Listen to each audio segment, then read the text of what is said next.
నమస్తే. ప్రస్తుతం మనతో పాటు సీనియర్ జర్నలిస్ట్ దాము బాలాజీ ఉన్నారు. ఆయనతో మాట్లాడదాం. నమస్తే సార్. నమస్తే. సార్ నటి మాధవీలత పైన జేసీ ప్రభాకర్ తాడిపత్రిలో ఒక కేసు పెట్టారు అని చెప్పేసి వినిపిస్తుంది. అసలు వీళ్ళిద్దరి మధ్యలో ఇష్యూ ఏంటి సార్? చాలా రోజుల నుంచి వీళ్ళిద్దరి మధ్యలో ఇది ఒక కాంట్రవర్సీ నడుస్తూనే ఉంది. మాధవీలత, జేసీ ప్రభాకర్ రెడ్డి ఇద్దరు కూడా మీడియా వాళ్ళు యాక్టివ్గా ఉంటారు, ప్రోయాక్టివ్. సో మామూలుగా జేసీ ప్రభాకర్ రెడ్డి అంటేనే మనకి నోటిదోలు గుర్తొస్తుంది. ఆయన ఏ ప్రభుత్వం ఉన్నా ఆయన నోటికి అదుపు అడ్డు ఏమి ఉండదు. ఆయనకి ఏంటంటే అలా పెరిగాడు ఆయన. ఆయన వేరే రకంగా మాట్లాడలేడు. ఆయన బూతులు లేకుండా చాలామంది ఏంటంటే అలవాటు అయిపోతుంది వాళ్ళకి బాలకృష్ణకి బూతులు లేకుండా ఆయన ఒక సెంటెన్స్ కూడా క్లియర్గా మాట్లాడలేడు. అందుకనే ఆయన పబ్లిక్లో మైక్ ఇస్తే మాటలు తడబడతాయి. కారణం ఏంటంటే ఆయన బూతులు మధ్యలో పడాలి, పడకపోతే ఫ్లో రాదు. అందుకని ఆయనకి ఇబ్బంది అనమాట. అదే షూటింగ్ పోయినామంటే మనం చూస్తే ఆయన ఎట్లా మాట్లాడుతుంటాడో అర్థమవుతుంది. సో అది అలవాటు అయిపోయింది. ఒకప్పుడు సినిమా రంగంలో కూడా బూతులు అనేవి మామూలు కామన్. నాకు లాంగ్ బ్యాక్ ఒక హీరో చెప్పాడు, డైరెక్టర్ కథ చెప్పేటప్పుడు ఆ హీరోకి ఈ హీరోనే బూతులు చెప్తూ కథ చెప్తాడంట. అంటే పలాని నా కొడుకు సార్ ఇలా వస్తాడు సార్ అని ఒక బూత్ వేసి చెప్తాడు అనమాట. అంటే అది వీళ్ళకి కూడా ఆర్ట్గా ఉండేది కాదు. నన్ను తిడుతున్నట్టు కదా అనుకునేవాళ్ళు కాదు, వీళ్ళు కూడా ఎంజాయ్ చేసేవాళ్ళు. అలా అది నార్మలైజేషన్ అంటాం కదా, బూత్ అనేది ఒక నార్మలైజేషన్లోకి వెళ్ళింది అప్పట్లో. తర్వాత ఈ ఫెమినిస్ట్ ఉద్యమాలు, దళిత ఉద్యమాలు ఇవన్నీ వచ్చినాక మీ బూతుల్లో మమ్మల్ని తిడుతున్నారు అని స్త్రీలు, మమ్మల్ని తిడుతున్న దళితులు లేకపోతే ముస్లిమ్స్, ఈ అస్తిత్వ ఉద్యమాల గట్టిగా రావడంతో ఇప్పుడు అవన్నీ అసలు బూతులు మాట్లాడడం కరెక్ట్ కాదు అన్న అభిప్రాయం అన్న జనంలోకి వచ్చింది. సో ఒకప్పుడైతే పబ్లిక్గా మాట్లాడారు. రెండోది ఏంటంటే మీడియా వచ్చినాక కూడా అన్నీ రికార్డ్ అయిపోతాయి కదా. ఇప్పుడు అంతకుముందంటే న్యూస్ పేపర్లే కాబట్టి వాళ్ళందరూ రాయరు, బూతులు మాట్లాడచ్చు ప్రెస్తో కూడా. ఇవాళ ఏంటంటే ప్రతిదీ రికార్డ్ అయిపోతుంది కాబట్టి కొంత భయం అనేది జనంలో కొంతవరకు ఉంది. సో కానీ జేసీ దివాకర్ రెడ్డి లాంటి వాళ్ళు, ప్రభాకర్ రెడ్డి లాంటి వాళ్ళకి ఆ భయం కూడా లేదు. ఏదైతే అయిందని మాట్లాడేస్తారు వాళ్ళు. ఎందుకంటే వాళ్ళ ప్లేస్లో వాళ్ళని ఎవరు డిస్టర్బ్ చేయలేరు. పవర్లో ఎవరున్నా వాళ్ళనేమి వాళ్ళ భాషలో పెక్కలేరు. సో కాబట్టి మహా అంటే కేసులు పెట్టగలరు, అంతకంటే ఏం చేస్తారు? కేసులు పెడితే ఏముంటుంది, జైలు మేనేజ్ చేసుకుంటాం, పోలీసులు మన వాళ్ళే, జడ్జిల్ని మేనేజ్ చేస్తాం అన్న దీంట్లో వాళ్ళు ఉంటారనమాట. అంటే టర్ఫ్స్ అంటారు. టర్ఫ్ అంటే వాళ్ళ సామ్రాజ్యం. ఆ సామ్రాజ్యంలో వాళ్ళే రాజులు. ఇంకా పైన ఏ రాజు ఉన్నా కూడా వీళ్ళని డిస్టర్బ్ చేయలేడు. వీళ్ళు కప్పం కావాల్సి ఉంటే కడతారు, అంతవరకే. సో అలాగా ఒక సామంత రాజుల్లాగా, ముఖ్యంగా పాలెగాళ్ళ స్వభావం కూడా రాయలసీమలో ఉంటుంది. పాలెగార్స్ అని చిన్న చిన్న రాజులు ఉండేవాళ్ళు ఒకప్పుడు. ఆ పాలెగార వ్యవస్థని బ్రిటిష్ ప్రభుత్వం రద్దు చేసినప్పటికి కూడా పాలెగారు మైండ్ సెట్ అనేది ఉండిపోయి ఉంటుంది, ఈ నేరో మైండ్ సెట్ అంటాం.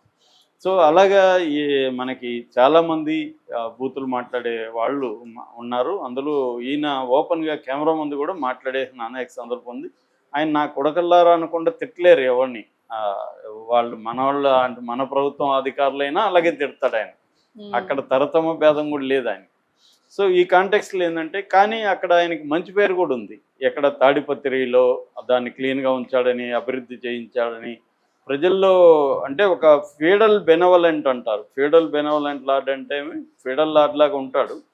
తను అనుకుంటే మంచి చేస్తాడు, మంచి చేసినప్పుడు వాళ్ళు తనకు లాయల్గా ఉండాలి, తన మాట వినకపోతే వాళ్ళని శిక్షిస్తాడు. ఇది ఫీడల్ బెనవలెంట్ లార్డ్కి ఉండే లక్షణాలు. అవన్నీ వీళ్ళకు ఉంటాయి. ఈయనకు కూడా అలాంటి లక్షణాలు ఉన్నాయి. సో ఈ క్రమంలో ఆయన ఏం చేశాడంటే, మొన్న డిసెంబర్ 31, 2024లో అక్కడ ఉండే మహిళలకు అందరికీ జేసీ పార్క్ అని ఉంది ఆ ఏరియాలో. వాళ్ళందరినీ 30,000 మంది ఎంతమంది నాకు కరెక్ట్గా ఫిగర్ ఐడియా లేదు, మొత్తాన్ని కొన్ని వేల మంది స్త్రీలను అక్కడ పిలిచి వాళ్ళకి పార్టీ ఇచ్చాడు. స్త్రీలు అదే ఒక నిజానికి ఇంట్రెస్టింగ్ ఆస్పెక్ట్. స్త్రీలందరూ ఎందుకు మగవాళ్ళే పార్టీలు చేసుకోవాలి? ఈ మధ్య కాన్సెప్ట్ పెరిగింది కూడా కదా, పబ్బుల్లో కూడా ఓన్లీ 1 డే ఫర్ ఉమెన్ అని పెడుతున్నారు వీక్లో. నేను ఇప్పుడు 20 ఏళ్ళకు ముందు బెంగళూరులో చూసాను అది, ఆ కాన్సెప్ట్. అంటే ఎందుకు why should boys have all the fun అని యాడ్ ఉన్నట్టుగా. సో అలాగే ఈయన కూడా పెట్టాడు. అది మహిళలు కూడా పెద్ద సంఖ్యలో వచ్చారు, వాళ్ళకి కూడా అది సరదాగా అనిపించింది, వచ్చి ఎంజాయ్ చేశారు. దాన్ని ఈ అమ్మాయి ఇంకెవరు ఒక ఆమె పేరు మర్చిపోయినా, ఆంధ్రప్రదేశ్లో. వీళ్ళిద్దరూ విమర్శించారు. ముఖ్యంగా ఈ అమ్మాయి అక్కడ ఇది అంతా ఉంటుంది, వాళ్ళకి రక్షణ లేదు, ఇంకోటి అని ఈమె మాట్లాడింది.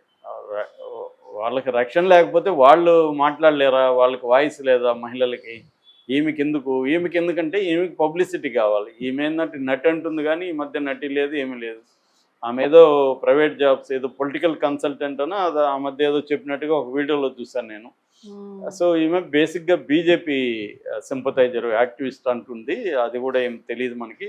మొత్తానికి బీజేపీ సింపథైజరు. ఈమెకి నిజానికి తాడిపత్రికి ఏ రకంగా కూడా సంబంధం లేదు, కానీ దాంట్లో జోక్యం చేసుకుని మాట్లాడింది. ఈమె మామూలుగా ఈమె ఏదైనా వివాదంలో మాట్లాడినప్పుడు అది మీడియా హైప్ అనేది వస్తుంది ఆటోమేటిక్గా. దాంతో ఆయనకి కాలింది. అసలు ఆమె ఎవరు, ఆమెకు సంబంధం ఏంటి? నేనేదో ఇక్కడ మహిళలందరినీ ఆర్గనైజ్ చేసి వాళ్ళకి పార్టీ ఇస్తే ఆమెకేంటి నొప్పి అన్న కోపం మామూలుగానే ఆయనకి కోపం వస్తే ఆయన తట్టుకోలేము. దాంతో ఆయన ఎక్స్ట్రా మాట్లాడేశాడు. ఈమెని ప్రాస్టిట్యూట్ అన్నట్టుగా మాట్లాడాడు. అది ఖచ్చితంగా రాంగు. ఆమె చెప్పిన దాన్ని విమర్శించవచ్చు. ఆమెకేం సంబంధం, నేను ఇలా చేస్తున్నాను, ఇక్కడేమి సెక్యూరిటీ ఇష్యూస్ ఏమి లేవు, అందరూ మహిళలంతా హ్యాపీగా వచ్చారు, పార్టీ చేసుకొని హ్యాపీగా ఇళ్ళకి వెళ్ళారు, దీంట్లో ఏమీ ఇష్యూ లేదు, ఆమెకు సంబంధం ఏందనేది మాట్లాడితే బాగుండేది. కానీ అలా మాట్లాడితే జేసీ ప్రభాకర్ రెడ్డి ఎందుకు అవుతాడు? సో ఆయన మాట్లాడారు. దాంతో విమర్శలు పెద్ద ఎత్తున వచ్చాయి. దాంతో ఆయన కూడా రిలీజ్ అయ్యి నా తప్పు, నేను ఆవేశంలో మాట్లాడేశాను, అలా మాట్లాడాల్సింది కాదు అని కూడా ఆయన కెమెరా ముందు చెప్పాడు. కానీ ఆయన సారీ చెప్తే కూడా తిట్టినట్టే ఉంటుంది మామూలుగా. అట్లా అదే సారీ ఏదో నిజంగానే బాధపడి సారీ చెప్పినట్టుగా ఉండదు. దాంతో ఏమై సాటిస్ఫై కాకుండా ఏం చేసింది, ఏమై నిజంగానే హర్ట్ అయింది. హర్ట్ అవడంలో కూడా ఆశ్చర్యం లేదు. తను ఏ పర్పస్ చేస్తున్నా తనని అలా మాట్లాడడం రాంగ్. ఒక ఉమెన్గా మగవాళ్ళని అయితే అలా అంటారు కదా, వీడు మేల్ ప్రాస్టిట్యూట్ అంటారు కదా, స్త్రీలను మాత్రం ఎందుకు లైంగికంగా వాళ్ళని ఈ ఆస్పెక్ట్ స్త్రీల విషయం వచ్చేటప్పటికి మాత్రం ఈ సెక్సువాలిటీ ఇష్యూనే తీసుకొస్తారు.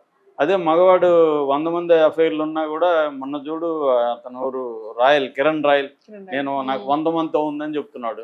నీకు తెలిసింది కొంతమంది, నీకు తెలియని వాళ్ళు బోల్డ్ మంది ఉన్నారని గర్ల్ ఫ్రెండ్కి చెప్తున్నాడు. అది గ్రేట్గా చెప్తున్నాడు అతను. అదే ఉమెన్ ఏమో అవతల ఆమెని నీచంగా చూడడం అనేది ఇప్పటికీ మన సమాజంలో పేట్రియార్కల్ సమాజం కాబట్టి ఇప్పటికి స్త్రీలకి అఫైర్లు ఉంటాయి, ఆమెకు అనేక చెడ్డ పేర్లు ఉంటాయి. మగవాళ్ళకు ఉంటేమో రెస్క్డ్ అని, గొప్పోడని, గ్రేట్ అని ఇలాగా సూపర్లేటివ్సే వాడతారు. సో ఈ కాంటెక్స్లో అతను మగ అహంకారం అతనిలో కూడా ఉంది కాబట్టి ఈమెను అటాక్ చేస్తాడు. ఈమె నేచురల్గా హర్ట్ అయింది. దాంతో ఈమె మాకి కూడా కంప్లైంట్ ఇచ్చింది. కానీ మా అనేది ఏం చేస్తుంది, వాళ్ళు కంప్లైంట్ తీసుకొని ఏం చేస్తారు, వాళ్ళు పెద్ద చేసేది ఏమి ఉండదు. ఎందుకంటే మా అసోసియేషన్లోనే జేసీ ప్రభాకర్ రెడ్డిలు చాలామంది ఉంటారు, మన నటులు.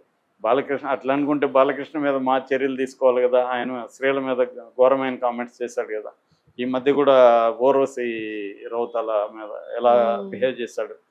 మా అనేది అదేం లేదు. వాళ్ళు ఎవరన్నా వీక్గా హేమ లాంటి వాళ్ళు దొరికితే వాళ్ళని సస్పెండ్ చేస్తారు తప్ప ఇంకేం చేయలేరు. జేసీ ప్రభాకర్ రెడ్డి దగ్గర జోలికి వెళ్ళలేరు కాబట్టి సైలెంట్గా ఉన్నారు. దాంతో ఈమె గచ్చిబౌలి అనుకుంటా, లేకపోతే సైబరాబాద్లో కేసు పెట్టింది.